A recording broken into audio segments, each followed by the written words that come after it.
It is Ryan here, and I have a question for you. What do you do when you win?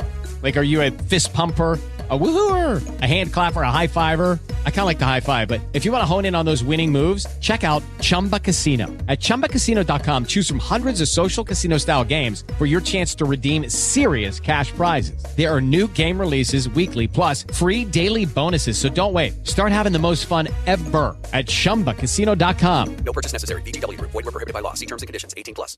How would you like a 15% discount to my daily email, the stack of stuff, the show notes, discounts to the conference, all of that? All you need to do is text the word show to 33777. You'll get the annual subscription with a 15% discount to my daily email. You'll get the stack of stuff, the links to the show notes, discounts to the conference, and so much more. All you have to do is text the word show, SHOW, to 33777. Text show to 33777.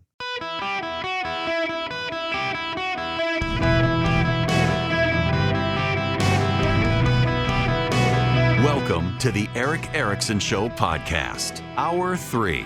Hello, America. Welcome. It's Eric Erickson here, and I am delighted to have you with me. The phone number is 877-973-7425. Should you wish to be on the program? Well, the New York Times has decided to go to war against Ron DeSantis over Florida. This is the headline. In Florida's hot political climate, some faculty have had enough. Liberal-leaning professors are leaving coveted jobs with tenure, and there are signs that recruiting scholars has become harder.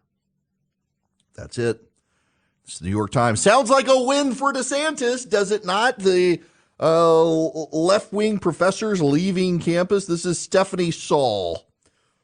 Governor Ron DeSantis had just taken office in 2019 when the University of Florida lured Neil H. Buchanan, a prominent economist and tax law scholar from George Washington University.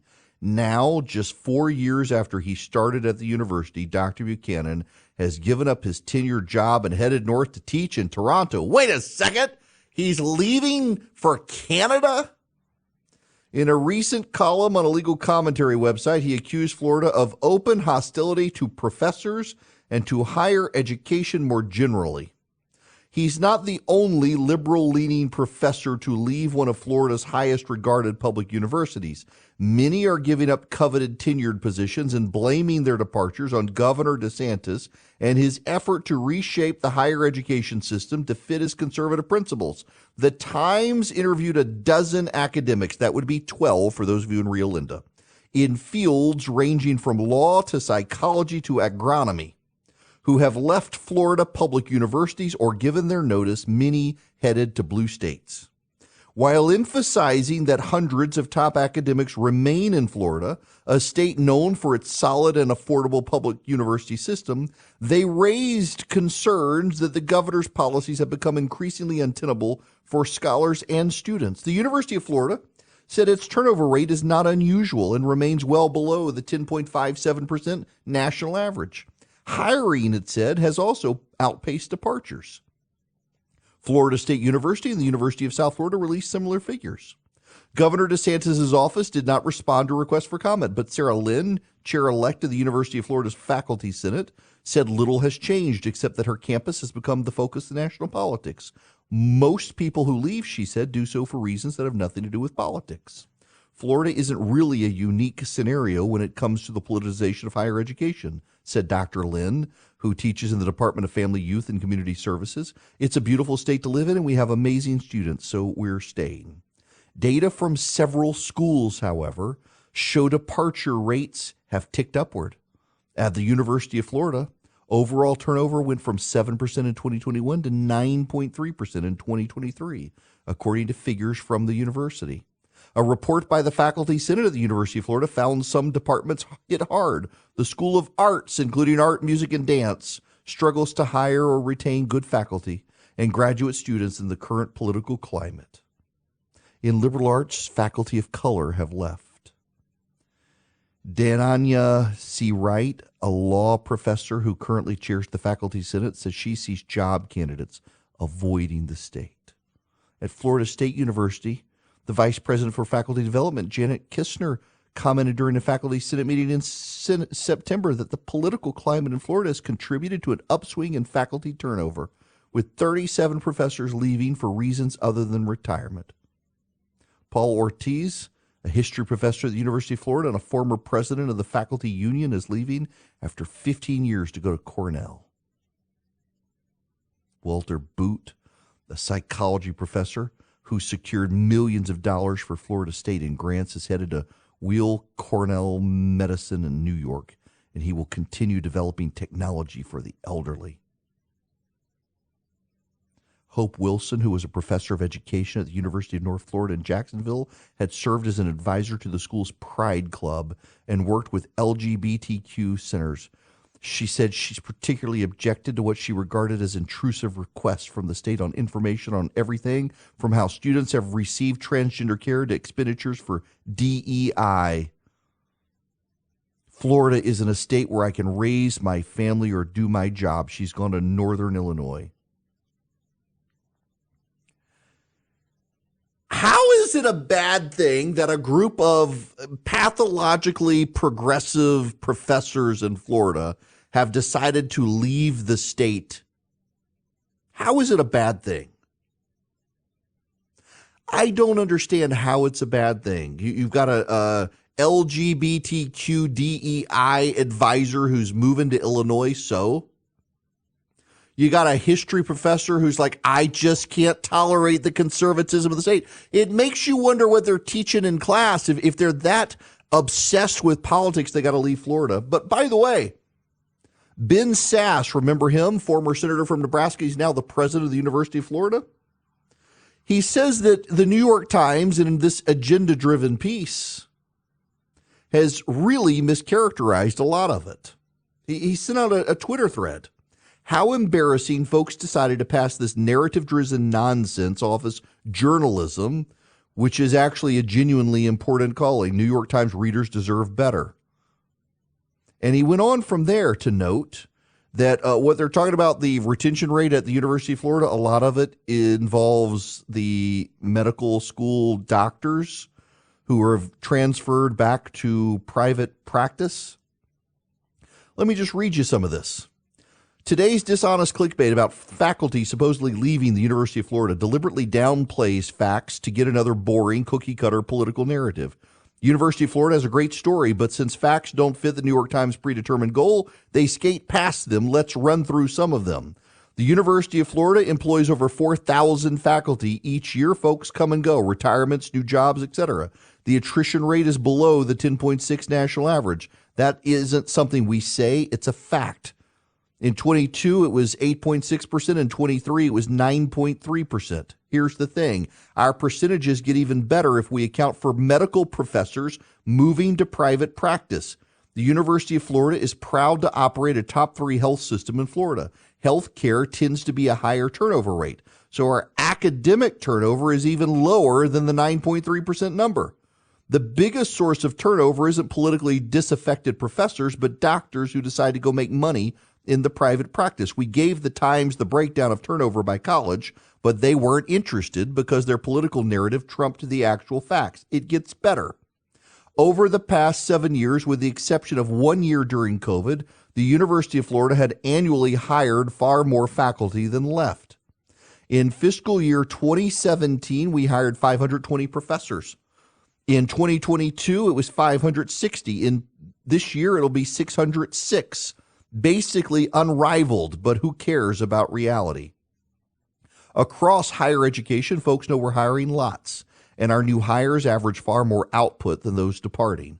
At our Hamilton Center, likely to become our 17th college, we've got over 600 stellar faculty applications just this semester, after that many last year, too. Obviously, folks leave, but are all departments the same? Of course not. There's a big difference between a new job and a buyout. A couple activists willing to say what the New York Times predetermined narrative wants don't speak for thousands of faculty doing amazing work. The University of Florida will always defend academic freedom. We believe in open inquiry and speech. That's different than political activism. Tenure is important and confers prestige on the most foundational members of the university. but it isn't licensed to substitute classroom activism for actual inquiry and a great education. Here's the bottom line. The University of Florida is home for anyone passionate about the glorious mission of education. Left, right, we don't give a rip about your politics. We want great teachers and researchers. That's it. He was watching the Kansas City Chiefs and Green Bay last night, as was I, when he was doing this. This hit job by the New York Times was designed to be a hit job, designed to be a poor, pitiful rubes in redneck Florida. What Ben Sasse, the president of the University of Florida, points out is they cherry-picked. They didn't paint the full picture. But more importantly, they only wanted to talk to progressives who were aggrieved by Ron DeSantis. They wanted a hit job on, it almost reads, if we're honest about it, as an in-kind contribution to Ron DeSantis.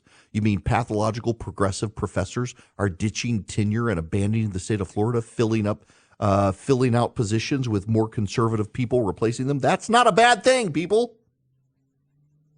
It's not a bad thing at all that this is happening. It's not bad. It's a good thing. It's a very good thing. What's more notable here are the professors who feel so aggrieved that they have to leave. For what? What exactly?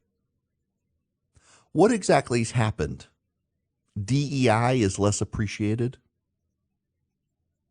They're not allowing their kids to get sex ed in kindergarten, so they've got to leave.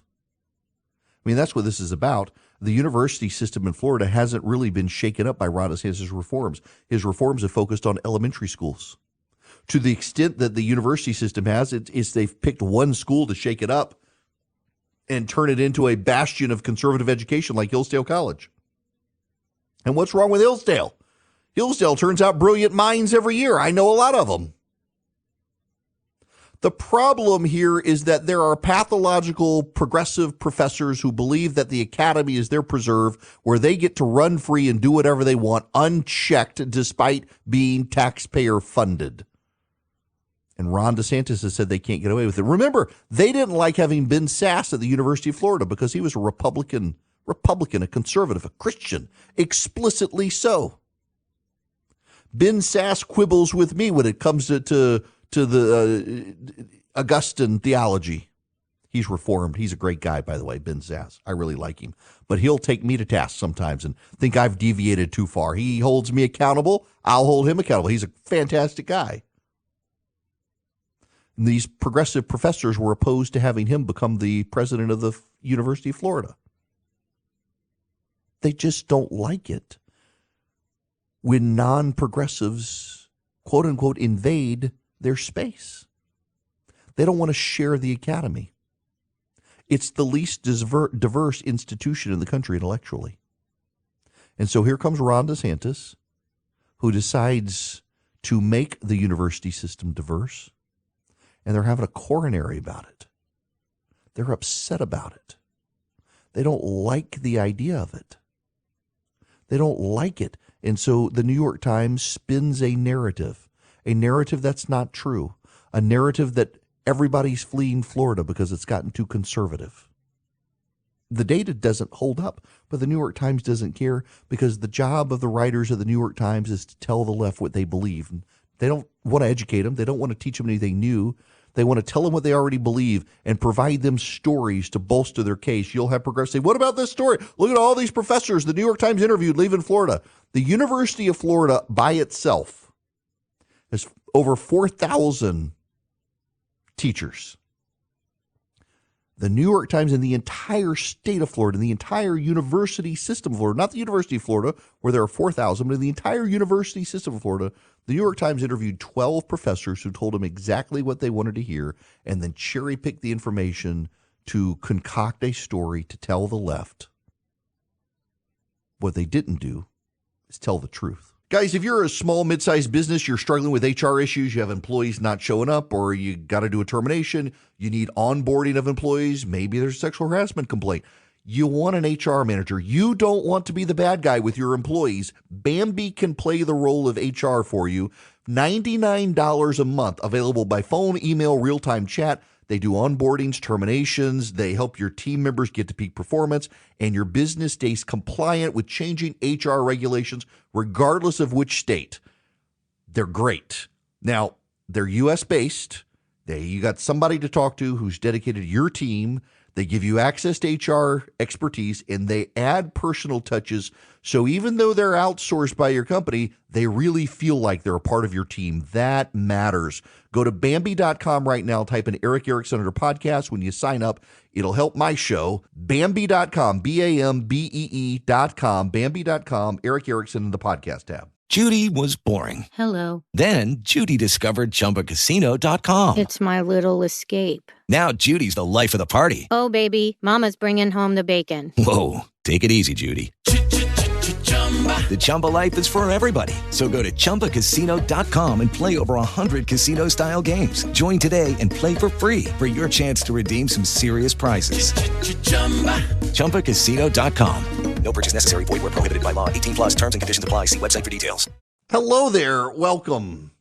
The phone number, 877-973-7425. We might as well get into the unpleasantness here for just a moment. Things aren't going well in Washington, D.C. for Donald Trump. Andy McCarthy, as this former President Donald Trump was dealt 2 defeats in Washington federal courts on Friday. Of most immediate consequence, Judge Chutkan, who is presiding over the criminal case in which Trump is charged with interfering in the 2020 election, ruled that he is not immune from criminal prosecution. In the other case of comparatively less consequence, though still significant, the D.C. Circuit Court of Appeals held in Blasingame versus Trump that the former president has not established that he has immunity from civil lawsuits for his actions leading up to the Capitol riot on January 6, 2021. This is a tentative ruling. The 3-judge panel did not say that Trump could not establish immunity, just that at this premature stage in the proceedings, it has not been proven whether his pre-riot Stop the Steal shenanigans, including his January 6th speech on the ellipse, were official or unofficial acts. Blasingame involved 3 lawsuits against Trump brought by 2 Capitol police officers and 11 congressional Democrats under the Supreme Court's 1982 decision in Nixon versus Fitzgerald. Presidents are granted complete immunity from civil suit for actions, including statements in furtherance of the president's official duties. By contrast, under the 1997 decision in Clinton versus Jones, presidents do not have immunity from civil suits for private acts that are clearly separate from the official duties of the presidency.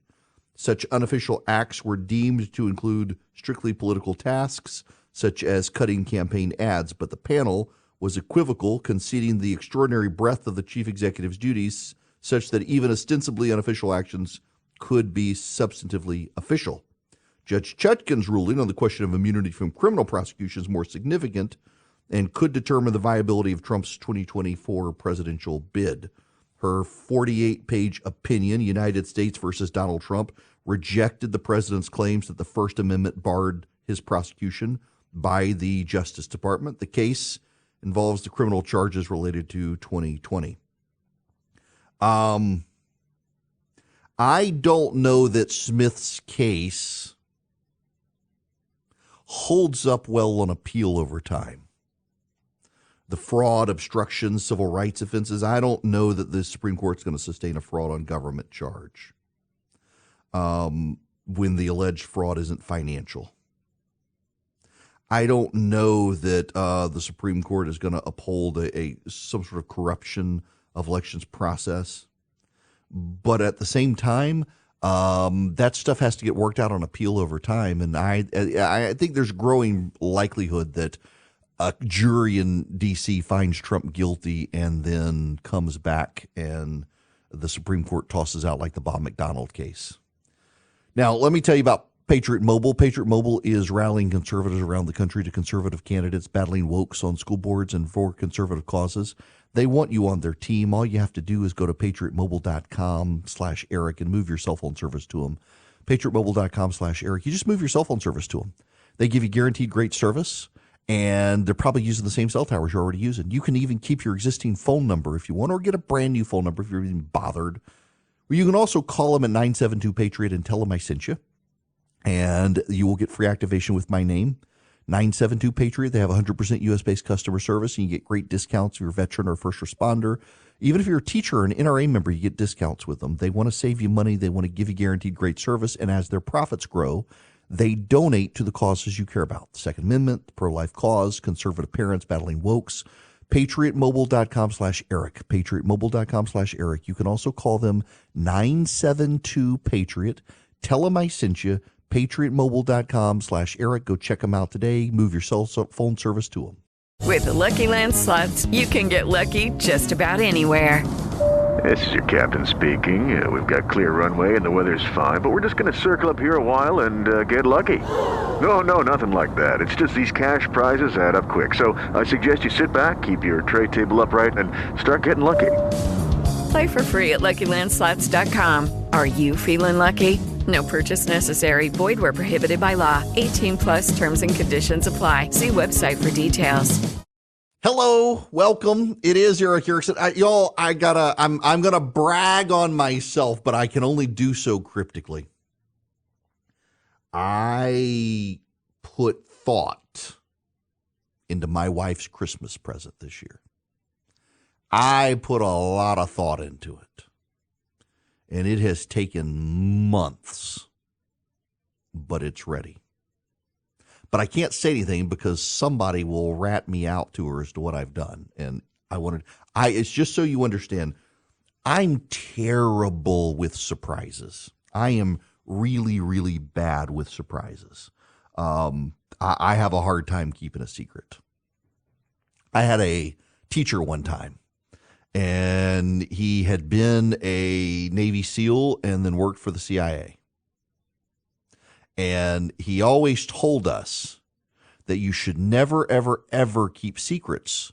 Never keep a secret, so that when you had to keep a secret, no one thought that you were keeping secrets. And it's wonderful advice. So I have a hard time keeping a secret, so that when I need to keep a secret, I can keep a secret, and she will have no idea. Yes, I'm telling you people, but I'm not telling you what I got my wife for Christmas. You'll see it on Instagram at some point around Christmas time. Now we have to move on. Actually, you know what? As an aside, I don't know what I want for I know what I want for Christmas, but it's too expensive. So I have what's called a rock box, a Ghazni rock box, and I love it. You know, there's these little outdoor pizza ovens you can buy now, and Uni is probably the most popular one, but I like the Ghazni better.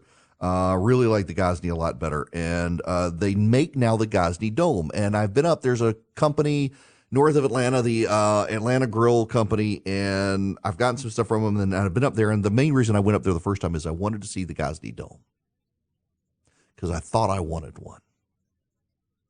And, you know, I really like it. You can do 2 pizzas instead of 1. You can do other stuff in it. But now I've discovered, like, the big models there's one called the Alpha, and there's another one, and I'm actually looking at the other one.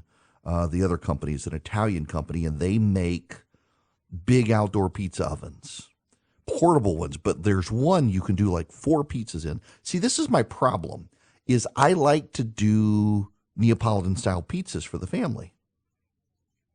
But with the Ghazni Rock Box and like the Uni, you can only do 1 at a time. And I don't really need the wood. The gas is fine with me. I don't want to deal with the ash and stuff. And so there's a company called Alpha, and there's a company called Fontana. And Fontana makes like the original outdoor diners. They're the ones I'm looking at. And they make one that you can do 4 pizzas at once in this outdoor oven, but it's like $6,000-$7,000. And I mean, the Ghazni Dome was expensive enough. It was a couple $1,000s. And my wife's like, "How much can I spend on you for Christmas?" Like, I know what you're thinking, and probably not that much, but I don't have the money to buy the Fontana one that I want. That's like 4 pizzas in it.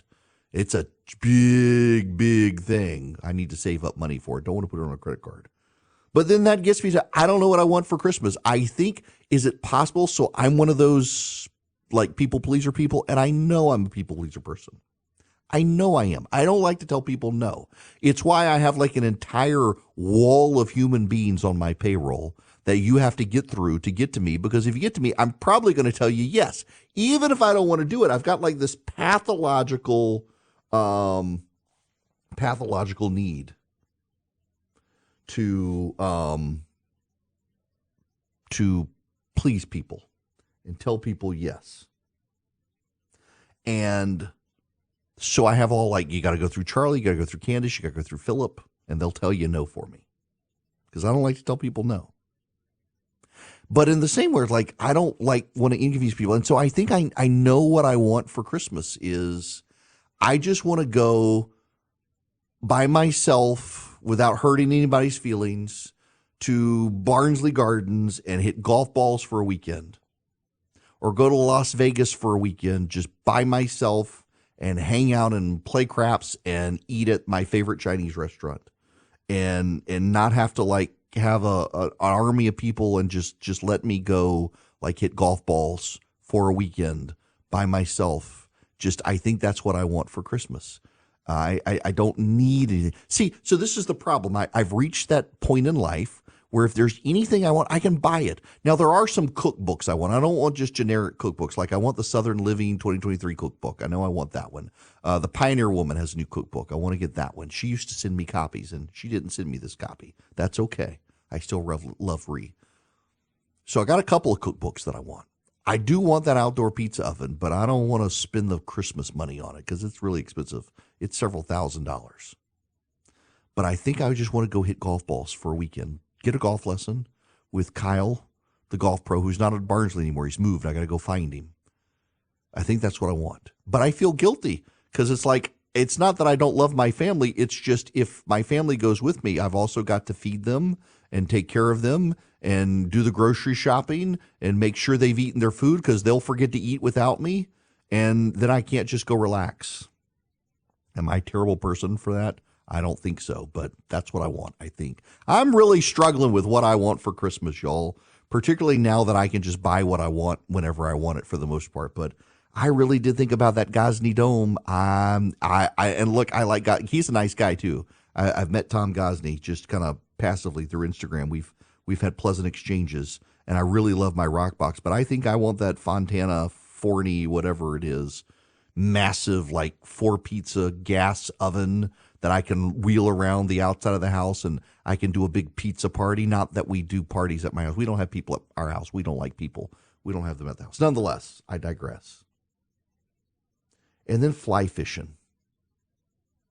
So I need to go back fly fishing too. I got to go fly fish. I haven't fly fished this year at all. My buddy David, who's listening right now, hasn't taken me fly fishing. I'm kind of scared to go fly fishing by myself because I kind of suck at it. I don't mind standing in the waters. At my age, standing in the cold water and waders is therapy, y'all. It is. You just stand in the cold water and you freeze a little bit. That's why you take bourbon with you. David doesn't drink because he's Baptist, so it's just me, and it warms me up. It serves as antifreeze, and it does my joints good. All these crazy kids who are buying these bathtubs and filling them up with ice and hopping in, just go stand in a river and fish. It's the original ice bath. Now, I've distracted myself from what I was going to talk about. The House Democrats have abandoned Bidenomics. It's true. Bidenomics. They're getting rid of it. Do you know why they're getting rid of Bidenomics? It doesn't poll very well. You didn't need me to tell you that, did you? Bidenomics doesn't poll well. Now, they're trying to claim that the economy is still really good. GDP growth has been revised upward to 5.2% last quarter. There's a story they want to tell. But it's kind of telling that the Democrats themselves have decided to abandon Bidenomics as a phrase. So do you know what they're going to use instead? People over politics. That's what they're talking about. They want to put people over politics. That's how they're going to brand it. Instead of Bidenomics, they don't want Joe Biden to get credit for it. But, I mean, there's just an ugly reality here. Let's just be honest. If Americans felt like the economy was working for them, the Democrats would have no problem using Bidenomics and giving the president credit. He's on their team. He's their leader. They would give him credit. The fact that they're ditching Bidenomics for a generic platitude of people over politics tells you everything you need to know. The problem here is who benefits from the Democrats' economic message of people over politics. Who exactly benefits? The American people do not trust the Democrats on the economy right now. They don't. The American people don't trust the Democrats on the economy. They think that the Republicans will be better on the economy. They think the Republicans will be better on the debt and deficit. They think the Republicans will be better on crime. They even at this point think Republicans will be better on education. Republicans are doing so, and on entitlement reform. It's kind of a damning indictment on the Democrats that Republicans are even doing better than the Democrats on things that where the Democrats have typically done better than the GOP. I mean, when you got the GOP leading on education and a lot of the opinion polling, that kind of tells you that the Democrats have gotten too woke for middle America. But beyond that, the fact that you got to go with people over politics as your economic message to combat Republicans, what you're going to do is you're going to declare that everything the Republicans do is political. The problem is that you, the Democrats, are the people who offered up the Inflation Reduction Act and then very quickly bragged that it actually had nothing to do with inflation. It was about the Green New Deal. Y'all did that, not the GOP. The GOP didn't do that. The GOP had nothing to do with it. You, the Democrats, you're the ones who did. Y'all are the ones who decided that you needed to do the Inflation Reduction Act to advance your Green New Deal. You Democrats are the ones who are trying to force people out of their fossil fuel burning cars into battery-powered cars that are more expensive and don't go as far. You Democrats are the ones who are trying to get people out of their gas stoves into electric ranges that then go out when the power goes out because you've screwed up the power grid. Y'all are after people with their water heaters. You don't want a gas water heater anymore unless it runs through your heat pump, and you're going to give people a tax credit to get a new heat pump that doesn't heat as well as the old heat pump. You did that. You didn't put people over politics. You put your political agenda over the people. You put your progressive check writers above the people. The Democrats put money above the people because it's the environmentalists and the alphabet gang who control so much of the agenda of the Democratic Party these days. That's why they got to put boys in girls' bathrooms and take away your stove, because the check writers to the Democratic Party have demanded it. And they're going to go with people over politics. Now, never underestimate the ability of Republicans to snatch defeat from the jaws of victory. I'm sure Republicans will fall for it and set themselves up. But they got notice now that the Democrats have decided to go for people over politics as their message. The reality, however, is that it just means it's a tacit recognition from Democrats that their very core policies that they labeled Bidenomics have failed the American public. They can't steer the economy. They've broken the economy. And as a result of them breaking the economy, they've got to move away from Bidenomics. Now, the question and the difficulty for the Democrats is this. How do you convince Joe Biden to move away from Bidenomics? Joe Biden is the one who's embraced Bidenomics. Joe Biden is the one who's been putting up displays at the White House behind him with the word Bidenomics. You can't teach an old dog new tricks. You taught Joe Biden a new word, Bidenomics, and he loves it. How are you going to get him to abandon it? I guess you don't put it into speeches and you don't put it into script writing, but the problem is when he goes off the reservation and starts doing his own talking points, you know he's going to bring it up again. And the American people, they don't like it. They don't connect to it. It's just deeply telling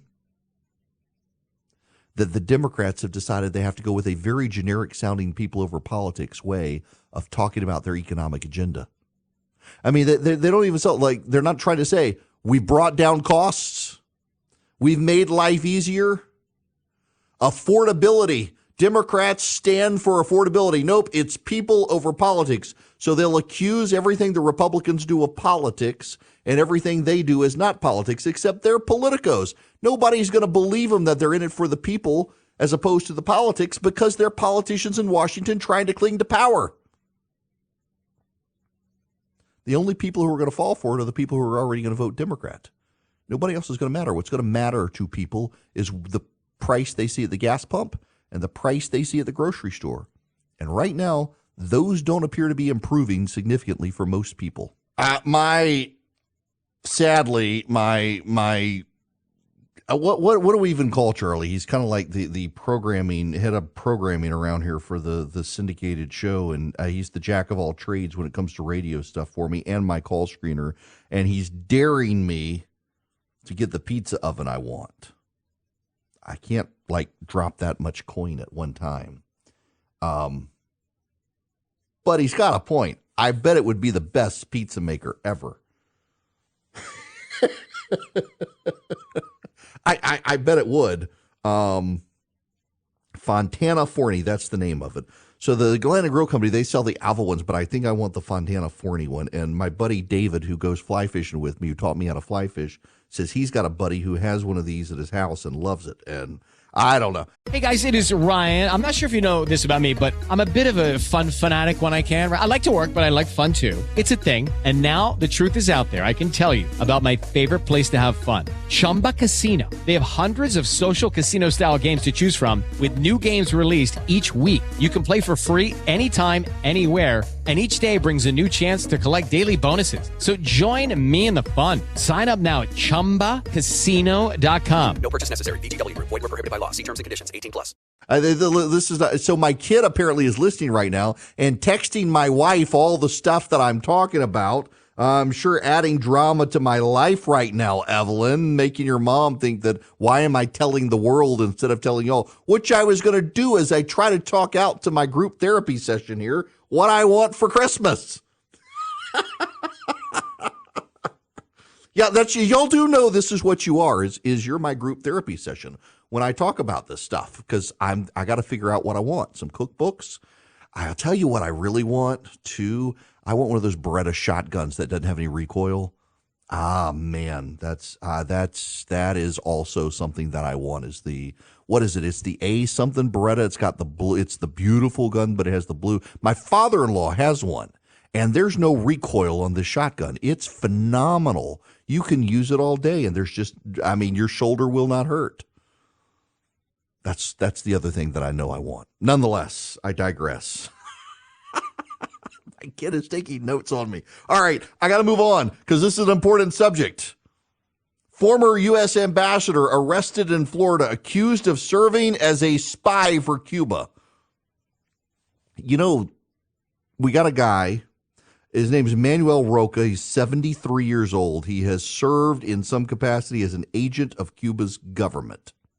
One of the people said the Justice Department case accuses Roca of working to promote the Cuban government's interests. Federal law requires people doing so register with the Justice Department. Now, it could be per se he wasn't a spy, but he's an unregistered foreign agent, and that's bad. The U.S. government doesn't like them. I have a friend of mine one time that got in some trouble with the government related to a country. And he really wasn't acting as an agent of a foreign government, but the government was so convinced he was based on some conversations he had. He was writing about stuff related to that country that they came after him with the Foreign Agent Registration Act and gave him some heartburn and heartache over it. They take it very, very seriously. This guy, Roca, is an American citizen, and he worked in the Foreign Service as a professional diplomat for 25 years. He was born in Colombia but raised in New York City, went to Yale, Harvard, and Georgetown, entered the Foreign Service in 1981. He was the top diplomat in Argentina for a while. He's worked all over Central and South America, got good ties to the commies in Cuba. It makes you wonder how many people are doing this for China. My suspicion is that the government of the United States is infiltrated not just with a bunch of progressive hacks out to stymie a future Republican, but also with people who are operating on behalf of China. I'm pretty well convinced of this at this point. I don't think you can deny it at this point.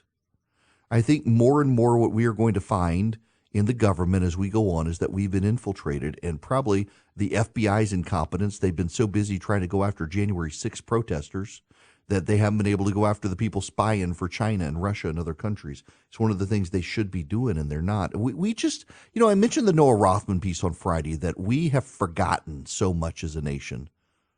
I think we've forgotten that there are other nations who mean us ill will and will infiltrate our country and our government to try to work against us and for their own interests. And the FBI's got to remember that people who protest for Donald Trump are not the bad guys. The Chinese spies and the government are the bad guys. And maybe they need to spend some time hounding them out. It is Ryan here, and I have a question for you. What do you do when you win? Like, are you a fist pumper, a woohooer, a hand clapper, a high fiver? I kind of like the high five, but if you want to hone in on those winning moves, check out Chumba Casino. At ChumbaCasino.com, choose from hundreds of social casino-style games for your chance to redeem serious cash prizes. There are new game releases weekly, plus free daily bonuses. So don't wait. Start having the most fun ever at ChumbaCasino.com. No purchase necessary. VGW Group. Void where prohibited by law. See terms and conditions. 18+.